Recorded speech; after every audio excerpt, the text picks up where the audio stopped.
Harvard university के वैज्ञानिकों का मानना है कि असरदार इलाज या वैक्सीन के बिना कोरोना को खत्म नहीं किया जा सकता। वैज्ञानिकों के मुताबिक कोविड भी उसी कोरोना वायरस फैमिली से है, जिस फैमिली से सर्दी जुकाम फैलाने वाला वायरस आता है। जिस तरह से सर्दी जुकाम हर साल सर्दियों के मौसम में लौट आती है, उसी तरह से कोविड भी हर साल लौट सकता है। नई दिल्ली में महज 2 महीने के भीतर ही चीन से निकलकर कोरोना वायरस पूरी दुनिया में फैल गया। 1.5 लाख लोगों की जान ले चुके कोरोना वायरस के डर से दुनिया की आधी से ज्यादा आबादी घर पर रहने को मजबूर है। अमेरिका जैसे ताकतवर देश भी इसके आगे बेबस हैं। लेकिन बड़ा सवाल अब भी है कि ये महामारी खत्म कैसे होगी। कुछ दिन पहले अमेरिका के कोरोना वायरस टास्क फोर्स के डॉक्टर एंथनी फाउची ने कहा था कि इस बात की पूरी संभावना है कि कोरोना सीजनल फ्लू या मौसमी बीमारी बन जाए। अब ऐसी ही बात साइंस मैगजीन में छपी हार्वर्ड यूनिवर्सिटी की रिसर्च में भी सामने आई है। इस रिसर्च में कहा गया है, जब तक कोरोना वायरस का कोई असरदार इलाज या वैक्सीन नहीं मिल जाता, तब तक इस महामारी को खत्म करना नामुमकिन है।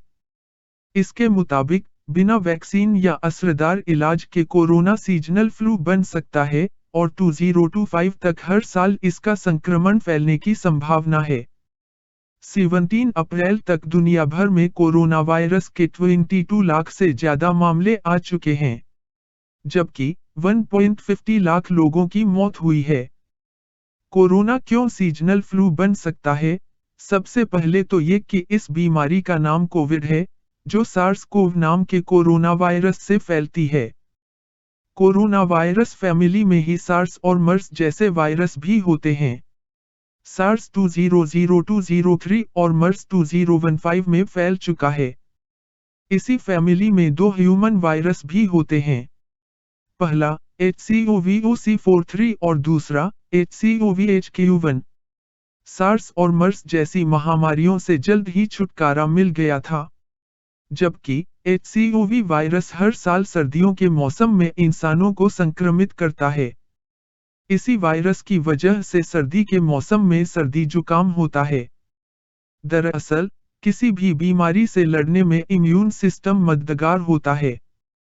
किसी इंसान का इम्यून सिस्टम जितना स्ट्रॉन्ग होगा, वह किसी बीमारी से उतनी ही मजबूती से लड़ सकेगा। इसलिए जब हम बीमार होते हैं, तो हमारा शरीर उस बीमारी से लड़ने की इम्यूनिटी बना लेता है और हम ठीक हो जाते हैं। अब दोबारा HCOV पर आते हैं। हर साल इंसानों को सर्दी के मौसम सर्दी जुकाम होता है। इसका मतलब हुआ कि इस वायरस से लड़ने के लिए इंसानों में इम्यूनिटी शॉर्ट टर्म के लिए ही डेवलप होती है। यही वजह है हर साल हमें सर्दी जुकाम हो जाता है। इसी तरह से अगर सार्स कोव से लड़ने की इम्यूनिटी भी शॉर्ट टर्म के लिए रही तो ये वायरस हमारे जीवन का हिस्सा बन सकता है और हर साल लौट सकता है। यानी कोरोना वायरस या कोविड के सीजनल फ्लू बनने की संभावना भी है। WHO ने हाल ही में बताया है कि दुनिया भर में कोरोना की 70 वैक्सीन पर काम हो रहा है, जिसमें से 3 पर ह्यूमन ट्रायल भी शुरू हो चुका है। 2025 तक भी रह सकती ये बीमारी। हार्वर्ड यूनिवर्सिटी की स्टडी में पाया गया है कि अगर कोविड को लेकर इम्यूनिटी बन भी गई, तो भी इस बीमारी को पूरी तरह से खत्म होने में 2025 तक का समय लगेगा। हालांकि इस बात की संभावना भी कम है, क्योंकि अकेले दक्षिण कोरिया में 111 लोग जो कोरोना से ठीक हो गए थे, वे दोबारा संक्रमित हुए हैं। कोरोना से निपटने के लिए ज्यादातर देशों में लॉकडाउन है और सोशल डिस्टेंसिंग जैसे तरीक अपना रहे हैं। लेकिन वैज्ञानिकों का कहना है कि लॉकडाउन से भी कोरोना के संक्रमण को खत्म नहीं किया जा सकता है। उनके मुताबिक लॉकडाउन लगाकर कोविड के फैलने की रफ्तार को कुछ दिन के लिए कम कर सकते हैं या रोक सकते हैं, लेकिन जैसे ही लॉकडाउन खुलेगा, दोबारा इसका संक्रमण फैल सकता है। इसीलिए जब तक कोविड का कोई असरदार इलाज या वैक्सीन नहीं आ जाता, तब तक इससे बचने का एकमात्र तरीका है सोशल डिस्टेंसिंग। हार्वर्ड यूनिवर्सिटी में department of immunology and infectious के रिसर्चर और इस स्टडी के लीड ऑथर स्टीफन किसलेर का मानना है कि कोविड से बचने के लिए हमें कम से कम 2022 तक सोशल डिस्टेंसिंग बनानी होगी। टोटल लॉकडाउन नहीं, लेकिन 1.5 साल तक कुछ प्रतिबंध जारी रखने होंगे। अमेरिका की स्टैनफोर्ड यूनिवर्सिटी की शोधकर्ता एरिन मोर्डेकाई कहती हैं कि 1918 में जब स्पेनिश फ्लू फैला था, तब अमेरिका के कुछ शहरों ने 3 से 8 सप्ताह तक लगी पाबंदी को अचानक हटा दिया था। इसका नतीजा ये हुआ था कि ये फ्लू कम समय में ही ज्यादा जगहों में फैल गया।